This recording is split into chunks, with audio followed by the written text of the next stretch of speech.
up, YouTube? Sam from Orlando here. I want to welcome you to my channel. Thank you so much. Just take a quick moment if you could. Please click like and subscribe. It means the world to me, and it definitely helps me out as I try to get this channel going. All right, now, first of all, if you've seen any of the videos that I posted already, you know that I am a proud card-carrying member of Generation X. And if you're not sure what Gen X is, it is anyone who was born in the U.S. between the years 1965 to 1980. Now, I just looked that up on Google because that's what we do now. We don't have to remember anything. Whatever. Okay, so today, one of the things I want to do is react to this video that I found, and it's from Watch Mojo. Now, if you don't watch Mojo videos, they're actually pretty good. They're usually like a compilation of different lists. Some of them are good, some of them don't hit, but maybe they're just not made for me, right? Now, that being said, this one is titled Top 10 Movies That Define Generation X. Top 10 Movies That Define Generation X. Now, again, I have probably seen all these movies. I'm not sure. We'll find out here in just a minute. But as we go through, I'm just going to comment on them, point out some things that really hit with me, things that I've noticed over the years, maybe if I've seen these movies before. But if you have any questions about Gen X or what's going on with Gen X, please hit me up. It's my understanding right now that people think that Gen X is upset or hates Gen Z, and I can only speak for myself and the other Gen Xers that I know. We really don't care. I don't know if somebody's trying to start a fight or cause something, but that's the whole point about being like for real Generation X. We don't care. All right. Now, that being said, always a pleasure to have you here, guys. Thank you so much, and let's get to it. WatchMojo.com, top 10 movies that define Generation X. All right, let's check it out. Welcome to Rebecca, Watch Mojo. she's my and favorite. today we're counting down our picks for the top 10 Gen X movies. If you could just go ahead and make sure you do that from now on, Okay. that would be great. And I'll go ahead and make sure you get another copy of that memo. Okay? Yeah, no, I have the memo. I've got it. So good. It's right. For this list, we're looking at films that were important for the generation born between 1961 and 1981. I'm trying not to otherwise spoil known anything as right off the Generation bat. X. Although this generation is often stereotyped as apathetic, these films speak to what many were thinking At and the time, feeling yeah, at the but time. yeah, In other words, totally they're more apathetic. than just popular. They helped capture the spirit of a generation. Hold up! Time out! Samuel L. Time Jackson, do the out. right thing. Y'all take a chill. You need to cool that shit out. And that's the double truth. Ruth. Please it. note, we won't be including Spike Lee's Do the Right Thing or Quentin Tarantino's Pulp Fiction, however, as their appeal is something that's transcended generations. All right, but you got to understand who was part of that generation. What country That you it hit so ain't no hard. country I ever heard Okay, of. all They right. speak English and Well, what? we haven't even got the list started here. If you like what you're hearing, be sure to check out the full song Okay. at the link below. Let's get on with it, though. All right.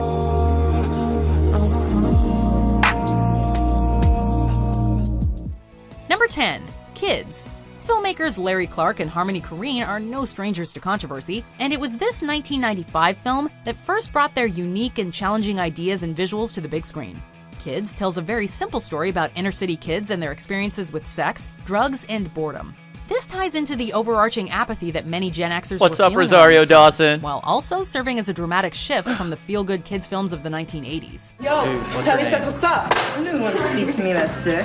You still mad at him? Of course I am. How am I gonna forgive him after what he did? Well, what did he do?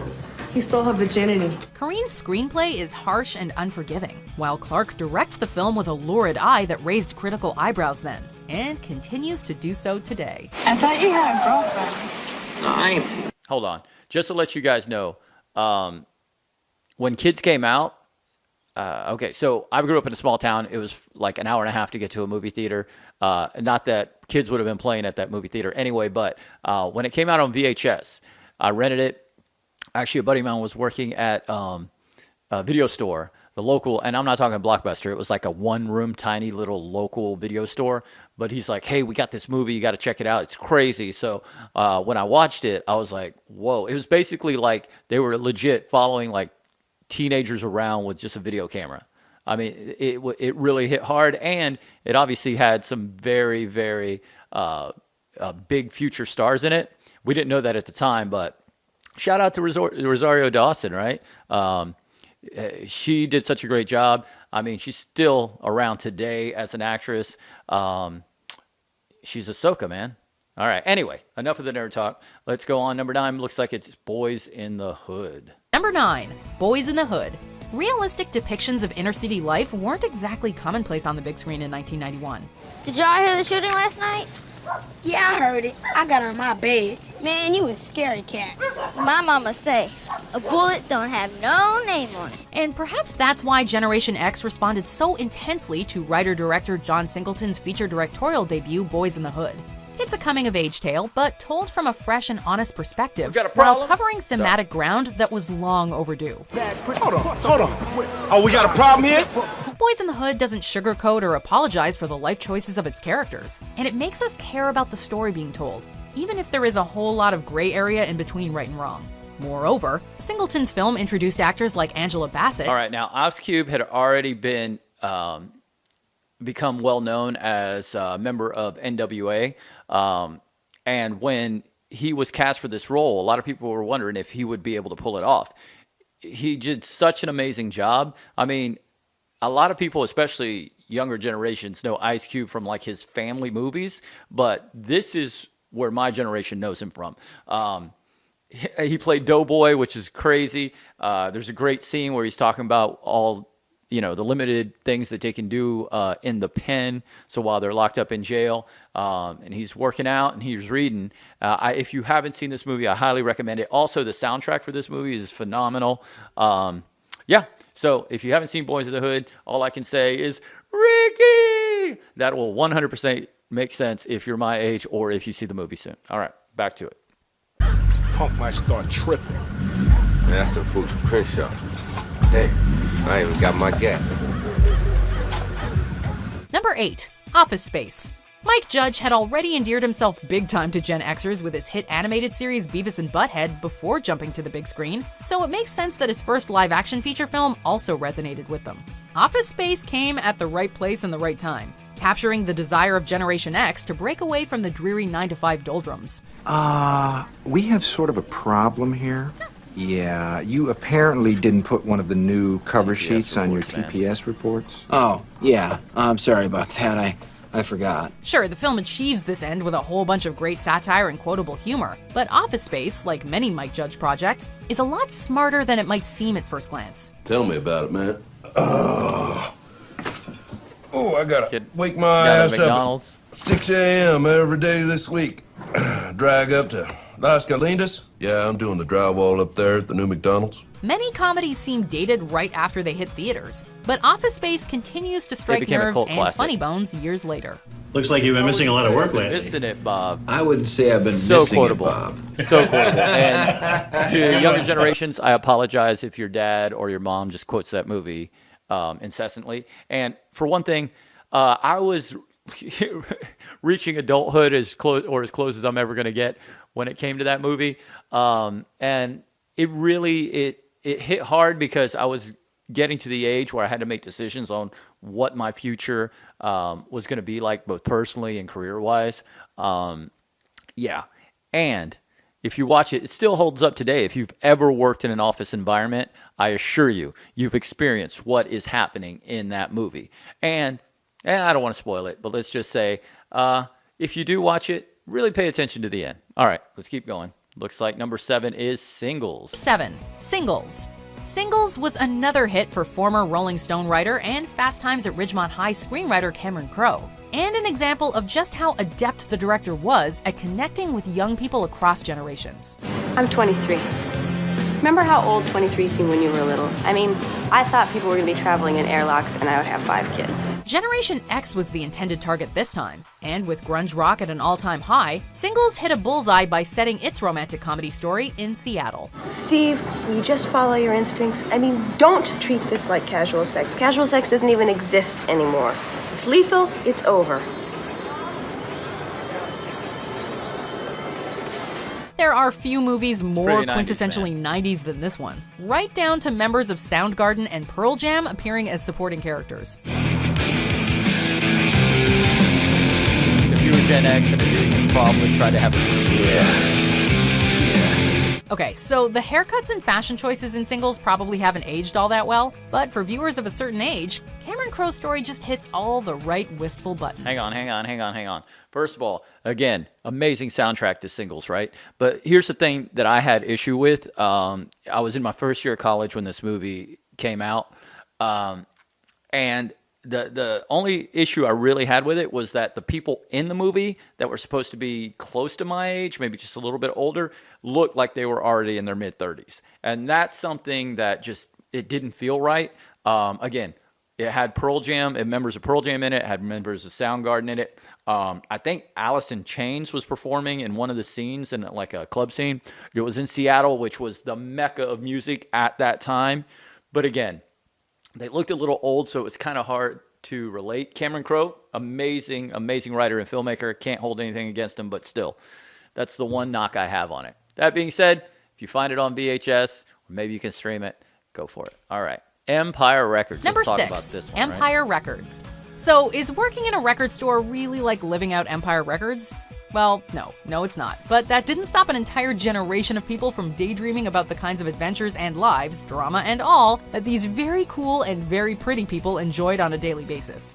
Oh, I've decided I'm gonna start a band. Really? Yeah. First thing you need is a name. Empire Records stood out from the often cynical portrayal of Gen X youth in film by presenting a group of friends who seemed to genuinely enjoy each other's company. Okay. The fact that the film boasted a killer soundtrack certainly didn't hurt matters any. For viewers today, Empire Records is just pure nostalgia, a look back at a time when we could all pretend that slinging CDs and tapes could actually pay the bills. Why'd you do this? All right. I'm stopping. Okay? I'm stopping at Empire Records right there because I have to say something.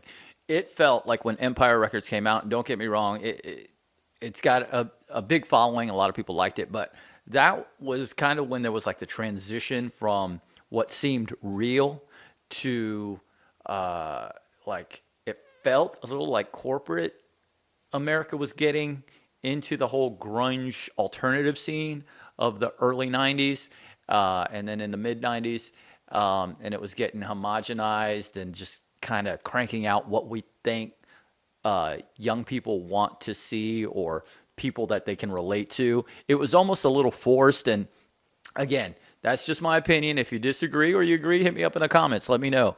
But yeah, it was entertaining, but it just didn't hit the way some of these other movies have. All right, let's keep going. Before Sunrise is a unique film on this list in that it seems to have more in common with the slow burn cinema of the 1970s. Director and co-writer Richard Linklater capitalized on the success of his 1993 hit Dazed and Gen X Confused movie, to even create though this sweet, it's about smart, the and 70s. touching love story. A single night affair between an American and French tourist that anyway, asks let's more get back questions to than it. it All right, answers. How do you speak such good English? Me? I'm American. You're American? Yeah. Are you sure? Yeah. No, I'm joking. I knew you were American. Before Sunrise is dialogue-heavy and character-driven, the kind of film that Gen X audiences Now, were... Before Sunrise is good, and there have been subsequent sequels, which is great, but like the one thing, again, about this movie, it's really pretty, it's nice, but the people in it are just too beautiful, right? They're too cool, and I don't even know if Reality Bites is in this. Ethan Hawke, whose daughter is now a phenomenal actor, he's in this. He was also in Reality Bites, and again, I like him as an actor. I think he's great, but I just think that it was trying to be too cool. You know what I mean? Like it was trying to give too much of a message, and again, it felt like Hollywood really was trying to get into that youth culture, which is one of the reasons I was like unsure about it. But again, check it out. Watch it. Perhaps more open to as the decade rolled on. Today, the film is considered a cult classic, proving that Linklater's output continues to win over audiences across generations. I don't think I'm gonna be able to make it for lunch today, I'm sorry. I met a guy on the train and I got off with him in Vienna. We're still there. Are you crazy? Probably. Number 4, The Breakfast Club. Consider this next entry on our list the sort of Gen X movie that just fits into our criteria. Sure, the sweet spot for many Gen X movie watchers was arguably the 90s, but those born in the 70s probably have a fond memory of watching The Breakfast Club as a kid. A naked blonde walks into a bar with a poodle under one arm and a 2-foot salami under the other. Writer-director John Hughes managed to capture the zeitgeist of how compartmentalized many young Gen Xers felt, and how they wished to break out from the expectations of both their parents and the previous generation. Why is that door closed? Why is that door closed? How are we supposed to know? We're not supposed to move, right? Jock, prep, geek, outcast, and weirdo all spend a few hours of detention together, but wind up learning a whole lot more about themselves and each other by the time the day is done. But what we found out is that each one of us is a brain and an athlete And a basket case. A princess. and a criminal. Again, good soundtrack, right? Does that answer your question? Sincerely yours, The Breakfast Club. Number 3, Clerks. Okay. Now before we get there, okay. Let me just say that The Breakfast Club is a very, very good movie. Okay, it's very good, great soundtrack. It's very 80s. One of the things that I didn't notice at the time, early mid 80s, right? Watching a lot of media, everything that was on TV or everything that came to my local video store that I recognized the name and I knew things had been big, so I'd rent them and watch them, usually over and over again. Because at the time, that's basically our internet, right? Whatever was in magazines, newspapers, the encyclopedia, and whatever VHS we rented, that was our internet. That's how we got to know in small towns about the rest of the world. I don't know if you know this about me, and I hope it doesn't come as a shock, but I'm not white. And that movie is one of the whitest movies I have ever seen. It's great. It does show how that whole youth teen angst was starting to become recognized. But again, I don't even know if there's any people of color in it. And before you start blasting me, hey, you know, that's okay. I mean, it was giving a representation of that suburban high school. I get that. Trust me, I have thought about it and overanalyzed more than you can ever imagine or that ever needed to be done, right? But I'm telling you, it lacked a little representation, but it's okay. They more than made up for it over the years, right? Okay, Clerks, all right. a true cult classic from writer-director Kevin Smith, was one of the little underground flicks that really resonated with audiences in the indie-obsessed 90s. Sir, What? are either one of these any good? I don't watch movies. Well, have you heard anything about either one of them? I find it's best to stay out of other people's affairs. Just as the 1970s New Hollywood movement put the power in the hands of writers and directors, so too did the floodgates open for Generation X filmmakers to tell their own stories. Clerks was shot in black and white for a meager initial budget of $27 grand, I thought it was less but than earned that. a cult following thanks to the wit and charm of the script. I love women! What you want, Grizzly Adams? What you want, Grizzly Adams? Moreover, Clerks represents the generation's desire for more relatable storytelling, as opposed to the bloated Hollywood epics of old. You know, there's a million fine-looking women in the world, dude, but they don't all bring you lasagna at work. Most of them just cheat on you. It also proved that the average Joe could make his own movie, get it distributed, and actually succeed. Number 2, Fight Club. Okay. So, Clerks. Actually, let me just say this. It's one of my favorite movies of all time. Like, I cannot stress to you how much of an impact Clerks made on me. Office Space 2, but Clerks because, again, the dialogue felt like people I knew, or even how I spoke at the time. It was low budget, and you appreciated that. It was people dressed like how you dressed. And the Jay and Silent Bob characters, the Jay character in that movie, again, this is Kevin Smith's opus, in my opinion. It's phenomenal. He could have never made another movie after Clerks, and I would have been totally cool with it, just because of how impactful that movie was and still is to me in my life. Now, you can't see this, but here in my little Fairtree Lane studios, I am looking at a print of Clerks, and it's framed, and I cannot stress enough how much Clerks was important to me. And again, I had it on VHS. My buddy was still working at that video store, and we just watched it over and over and over again. And then anytime a new friend would come over, we would watch it again. And I think it's because I was close to the age of the characters in that movie. They spoke like I spoke. They had the same ambitions. They were in the same ruts as I was, or my friends were at the time. And so, just so impactful. And I encourage you, if you've never seen it, please watch it. Get to the point where you hear the number 37. Okay? If you get to that part and it's not for you, you're not laughing, hey man, turn it off, watch something else. But if you watched it or you're going to watch it and then you enjoy it, please let me know in the comments. If you didn't like it, hit me up in the comments too. Let me know why. All right, now number 2 is coming up. We'll talk about that too. Here we go. If Office Space was a comedic satire of the white-collar misery machine, then consider David Fincher's Fight Club to be its bad boy alter ego. The first rule of Fight Club is you do not talk about Fight Club. The second rule of Fight Club is you do not talk about Fight Club. The film possesses similar themes of Generation X versus the status quo, but inserts sequences of sweaty, macho violence and throbbing electronics to drive its point home. David Fincher and screenwriter Jim Uhls adapt Chuck Palahniuk's novel with a hefty helping of dark comedy, while at the same time adopting a visual style that's dirty and grimy. Fell down some Sometimes stairs. Tyler spoke for me. Fell down some stairs. Fell down some stairs. Add to that inventive jump cuts and intentional fourth wall breaks, and you get a film that really stands out. Fight Club is a movie that probably couldn't have been made in any other decade, but that timestamp is also part of its charm. Wow! Okay, you are now firing a gun at your imaginary friend near 400 gallons of nitroglycerin! All right, let me just talk about Fight Club.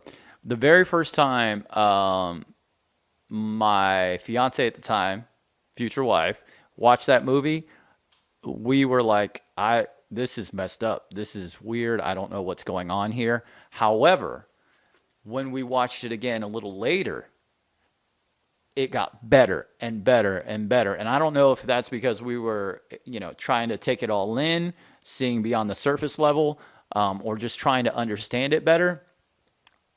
Or we already knew how it was going to end, so it made more sense. But, yeah, it was so good. I ended up reading the book. The book's similar. I actually really enjoy the book just as its own story because there's a lot of things in the book that are not in the movie or things are done differently. Both are great, but that movie, this is peak Brad Pitt. I'm telling you. And also there's a shot, dude's takes his shirt off kind of in a Bruce Lee type style. And then there's another scene where he gets up after he's been fighting, and it was documented, I think it was Men's Health magazine, where when personal trainers ask their male, I guess Gen X clients what they want to look like or work towards, it's the physique of Brad Pitt in that movie. And honestly, it probably messed me up as far as body image. Who knows, man? I'm still trying to make it happen, right? Shout out CrossFit. Let's go. But that being said, amazing. Ed Norton's awesome, and you don't appreciate him because Brad Pitt is the shining star in that movie. But after you watch it more and more times, you can appreciate how good Ed Norton is in it. All right, and let's share a big shout out to Meatloaf, R.I.P. baby. He was great in the movie too. All right, let's see what these honorable mentions are. So let's look through the time capsule that is our honorable mentions, and then we'll see our top Gen X movie. When Dorothy meets the Scarecrow and they do that little dance at that crossroads, Slacker, and they think about going all those directions, then they end up going in that one direction. I mean, all those other directions, just because they thought about it, became separate realities. I mean, they just went on from there and lived the rest of their life, you know? Greetings and salutations. Heathers. You a Heather? No, I'm a Veronica. Sawyer. I don't know why Dion's going out with a high school boy. They're like dogs. You have to clean them and feed them, and they're just like these nervous creatures that jump and slobber all over you. Ew! Get off of me!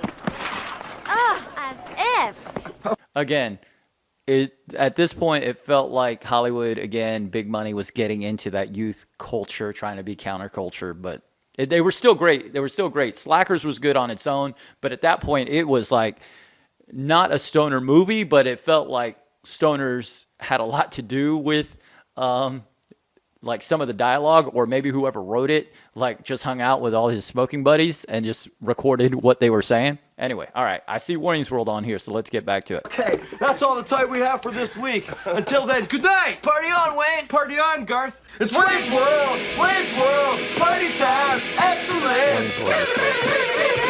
And it was a big hit. And we're clear. Express to the class how an important historical figure from each of your time periods would view the world as San Dimas, 1988. It's a great assignment if you think about it. We are in danger of flunking most heinously tomorrow, Ted. Before we Whatever continue, happened to that be Keanu sure to Reeves subscribe guy, to right? our channel and ring the bell to get notified about our latest videos. You have the option to be notified for occasional videos or all of them. If you're on your phone, make sure you go into your settings and switch on notifications. Okay. Number 1, Reality Bites. Reality Bites ticks all the right boxes to be a perfect flick for the Generation X crowd. A beautiful and touching story of the triumph. This is number of the 1. human Reality Bites is number 1. I would have been okay number 10. I would have still had issue with it. But For starters, it employs a cast of classic Gen X favorites. And then there's the including dance Winona Ryder, scene in the Ethan store. Hawke, and Janine Garofalo. Oh, man. I'm gonna turn on the TV.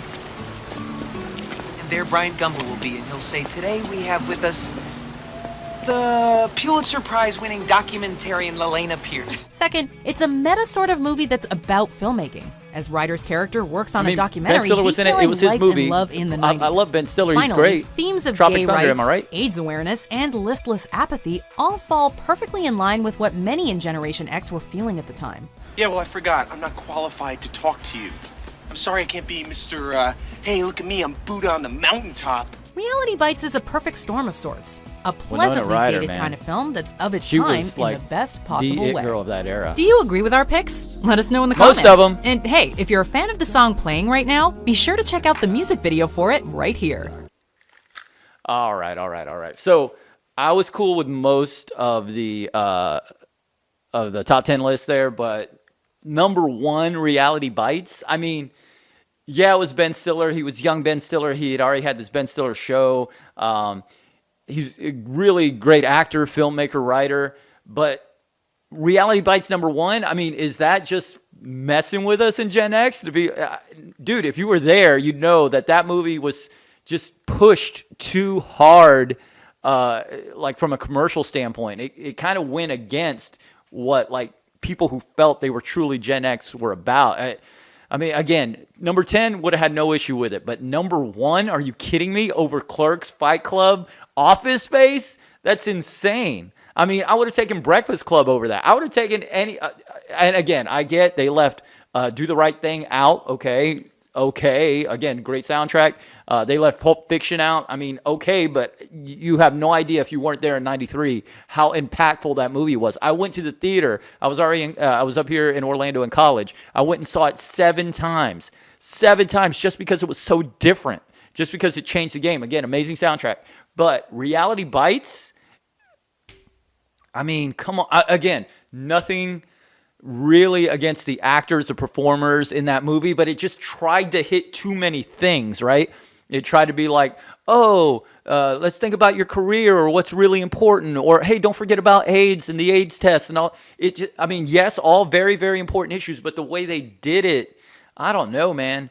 I don't know if the studio just had too much of a hand in it. I think it's set in Austin, which is great. I love Austin. It's a very cool city, but I mean, it just, it just seemed a little fake. And that's one of the issues I think that Gen X had with like culture at the time, is like, we want genuine. And I think we still want genuine from our culture. And that's why when we see things, we're like, meh. Again, what the hell do I know, right? I'm only giving you my opinion. If you agree, awesome. Let me know in the comments. If you disagree, hey, please let me know in the comments. Let me know why. Am I wrong about Reality Bites? I don't think so, but I mean, I don't know. This top 10 list, this really messed with me, man. It left me in a weird place. I'm going to tell my wife, because I tell her everything, just how ridiculous Reality Bites at number 1 is. Okay, again, my personal opinion, you guys let me know. Gen X, what are we going to do, right? All right, guys, thank you so much for checking out my video. Hit me up. please click like and subscribe if you don't mind. It really means the world to me. I definitely appreciate it.